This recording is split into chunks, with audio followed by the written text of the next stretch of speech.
So I think our guys are here from the arena. Just Kyle. All right. Just one guy. Derek is off doing important video work for the gang right now. So you're stuck with me, fellas. What's up? Putting in a big shift. Okay, Kyle. Did Embiid talk yet, or is he taking forever?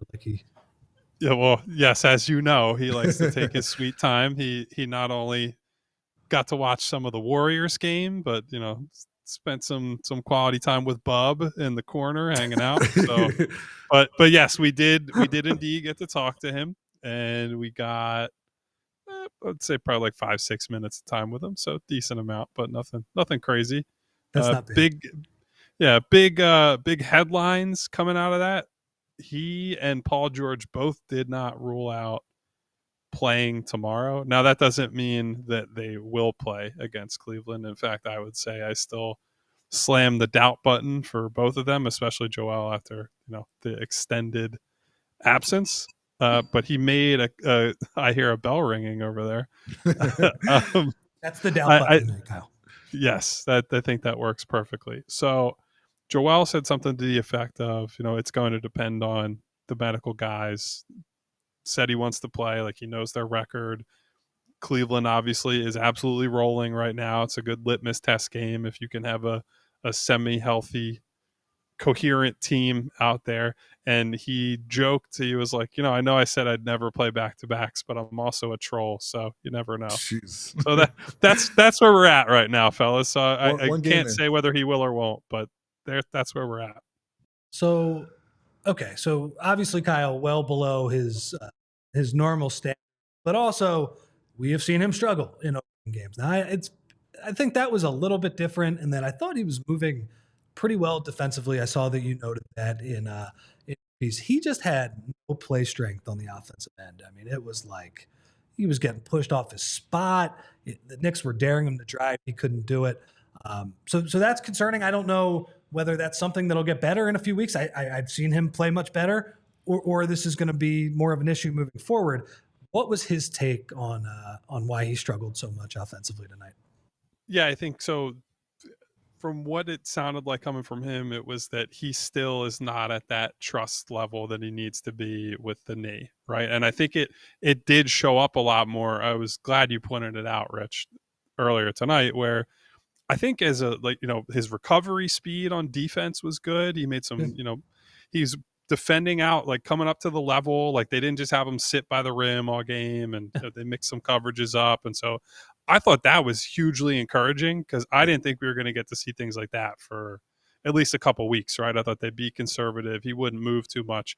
So that was great, but that was hard to square with, he's not even really using the jab step. He's not even really trying to go at guys. And he alluded to the fact that it's just, he doesn't know when that'll come. He believes it'll come, the trust to be able to just do everything, but it just isn't there right now. And that lowers the margin for error on a lot of the shots that he lives on, right? Because the reason he can have as much success as he does as a semi-stationary guy at the elbows is because those defenders always have to keep the threat in the back of their mind that he might get to the rim and they might have to reach and foul him, and they get trapped in that sort of no man's land. Well, if he can't create separation, then it becomes a lot tougher. Like Cat blocked the jumper of his tonight. It should, in theory, be pretty impossible for his jumpers to get blocked. So that's going to be some tough sledding for at least a little bit.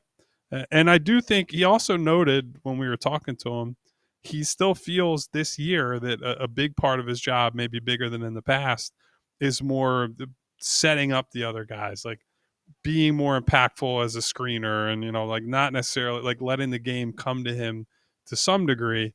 That's a nice thing to say on paper, but ultimately they need this guy to be much closer to MVP level Joe, and he's just not that yet. That stuff was pretty good. I thought his screening and playmaking actually looked good. I thought his chemistry with McCain. I mean, they had the one possession. They kind of unbelievable. They got to like the fourth and fifth action. Now, like you said, the downside of that is at some point in the past, he would have just drove right at the guy, whether he would have went by him or he would have used his strength to pull him. So, so that is where we are at tonight. I guess before we get to Roy, what did you make of PG tonight? So I thought that was obviously the best he looked. some of the dribble moves, some of the shots he made. I thought Nick Nurse, as soon as he got better players, he started to run better plays, which is good. But he also had some like crazy turnovers, like that just completely mess with them. I guess. What did you make? Did PG talk after the game, and what did you make of the first good Paul George game of the season? So he did talk, and Derek and I mistakenly were like, "Oh, Joe might talk soon," so we lingered to deal with that. And by the time that was over, not only did Joel not talk, but Jared McCain then went and talked and sat through that presser. And Joel was still in the shower when Jared McCain's presser was done. So I missed PG's, dissection of the game. In terms of what I saw out there, I think the passing went both ways to some degree. I think on the one hand, one thing that Derek and I were talking about on press row, one thing I have really liked from him, he's hitting that skip pass from the middle of the floor a lot, like hitting the weak side corner shooter and putting teams in rotations like that. That's something that he's doing more consistently already than anybody on their team in recent memory. And that's a good thing, right? They're going to need that. Certainly the shooting was great. And I think honestly, the most impressive thing, he was just beating up Mikal Bridges in this game. Like Mikal really had nothing to throw at him. And I think given where they're at in their respective careers, the fact that he was able to get by him pretty consistently, that was a big deal. But yeah, I mean, I think not only him, I think you just see the lack of true playmakers on this team, right? Like there are going to be stretches for this team where you're playing through Paul, you're playing through Joel, and they're just going to make bad plays and throw the ball away, and you're going to be scratching your head like, what the hell was that guy thinking? And I think it's just, it's the collective lack of like high end passing talent. It's really crazy that honestly Lowry might still be the best passer on the team. Unfortunately, he can't move, so he can't really leverage that, right? If you can't get to the paint, the guy actually only shot he hit tonight was a layup, ironically. But if he can't create shots, it then becomes like you really just are going to have to rely on a lot of great interchanges between Joel and Tyrese, Joel and Paul, and some individual brilliance, because this is not a team that's going to carve you open as passers. It's going to be a lot of, I will say there might be something, not the passing, but Jared might help open things up, right? Because the movement and the relocation and the unpredictability, that might help you get away with maybe not having as creative of playmakers. But whether it's Paul or anybody else, I think that is a pretty big concern at this point. Well, Kyle, let's talk about Jared for a second. There's obviously a lot of excitement based on what we saw or what we've seen over the past week or so. Where does he fit in this rotation once everybody's healthy? I mean, I think we need to frame it more as like, how do the other guys toward the back of the rotation maybe fit around him? And, how do you engineer more minutes for him? Because I think, and we've been talking about the battles that he's in, right? It's like he's fighting with Eric Gordon, he's fighting with Kyle Lowry, and like these guys who are established vets. Well, the reason you play vets is because you want stability, you want experience, and he's brought a level of stability, right? Like his shooting is now, he's shot after a tough start like 40% from three since then. And I think the intangibles, the competitiveness, all that, Nick Nurse is looking at him and saying, you can play 30 minutes, right? Like he's given you enough with the toughness and the off the dribble stuff and everything else that the coach has said, I'm willing to let you play through some stuff. And Jared actually said after the game that that's been hugely helpful for him as he tries to get up to speed on defense, because there are some coaches that would say, you make a couple mistakes, you're out of there, right? Like we've seen coaches treat young guys like that, Doc Rivers. And so I think, frankly, he should basically have a penciled in, let's say 20 minutes a game every night right now. Like you get him at least 10 minutes each half. And then you kind of see, where is he at? Where's the team at? What are their needs at any given time? I think at minimum, the minutes where Joel is kind of that lone star, Jared has to play every one of those. You have to lean into that, the DHO, the 2-man game that, as you pointed out already, that's already, Joel doesn't even have to play with a guy to be able to do that, right? He's played with so many players in those actions that as long as you have a similar skill set, he's going to lift you up. And McCain was getting like 5 or 6 feet of separation on almost every screen there. So I think he should have a nailed on role. And it's really just about how much does that grow each game? Because I mean, he's been really good to the point that I'm remembering Rich, we're sitting there on draft night like, oh, why didn't you take Connect? And he can't play with this guy. I think the flexibility he's shown already, you got to think about the preconceived notions you have about maybe who you play him with and what kind of lineups you use him in. I agree. And it's funny, the team is 2-8 right now. Obviously there's not a lot going right, but I do think there is like real reason to be excited about this kid. I was not expecting anything near what he's doing. I mean, he blew by Bridges and Anunoby on different plays tonight. Like just made them like got a ton of space on those guys. So that's been impressive. Kyle, last thing, because there's really not a lot of other positive things to talk about, but I thought I agreed with the point you made saying that you can see at least the potential for this to be a very good defensive team down the line, right? When they get everybody on the same page. I agree with you. I mean, you know, Nick shot 49%, 29% from three. Like that's a really good offensive team. Like that is a team is really freaking hard to guard.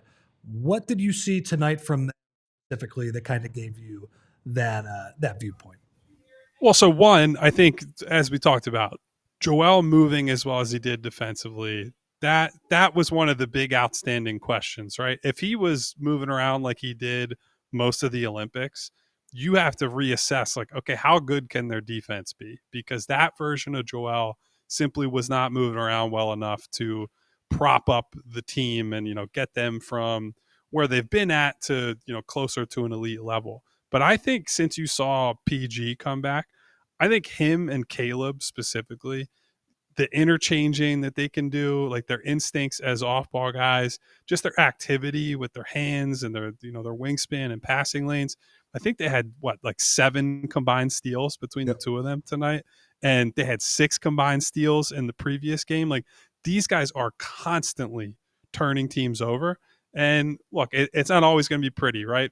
Sometimes you're going to play aggressive. You're going to try to play up on guys. And we saw a moment in the fourth quarter tonight where Brunson goes by Caleb, gets a layup, whatever. But by and large, like Brunson sucked for a lot of that game. And a lot of that is to the credit of Caleb Martin, Paul George, and Kelly Oubre. Like the ability to just kind of pass off assignments and, hey, you take 4 minutes on this guy. You take 4 minutes on this guy. That is a really, really valuable thing. And I'm down on Kelly pretty large right now after his start to the season. Like I think a lot of the things that popped last year have not shown up, and it's just been a lot of bad shooting and bad decision making. But I think the ability to kind of always have a couple of athletic wings on the floor, and, you know, Nick Nurse empowering these guys to say, look, I don't want you to gamble, but I'm okay with you playing aggressive and, you know, trusting your ability to turn teams over. So I think when you have that, when you can get those runouts, and then if all goes wrong, you have Joel Embiid protecting the rim, I think you have the recipe for a really high level defense. And on top of that, I saw a lot of really good weak side help tonight at the rim. Yeah. Block for Kelly Oubre, believe there was a block for Caleb Martin, maybe one for Paul George, or maybe just a nice contest or whatever. But when you see all of that and you see like, oh, there are possessions where these guys just aren't in sync yet, I think if you can get full games or close to full games of that, they're going to be a pretty scary group to deal with on defense. Definitely some good scrambling tonight, even when they were out of rotation too. That was also Caleb Martin when he had that pick 6 at the end of the first quarter. That was just a great read. Jalen trying to get that ball down. So, all right, Kyle, that's about it. Get some sleep. We'll see you tomorrow. Best team in the league is coming into Philadelphia. No idea if the Sixers' top 2 guys play. The doubt button. Let's press it again. Yeah. And anyway, get some sleep, man. Fingers crossed for at least one of them to play. Otherwise, it's going to be a bloodbath. See you, fellas. Get home safe. Nice. See you. Thanks, Kyle. We all silly like the mayor.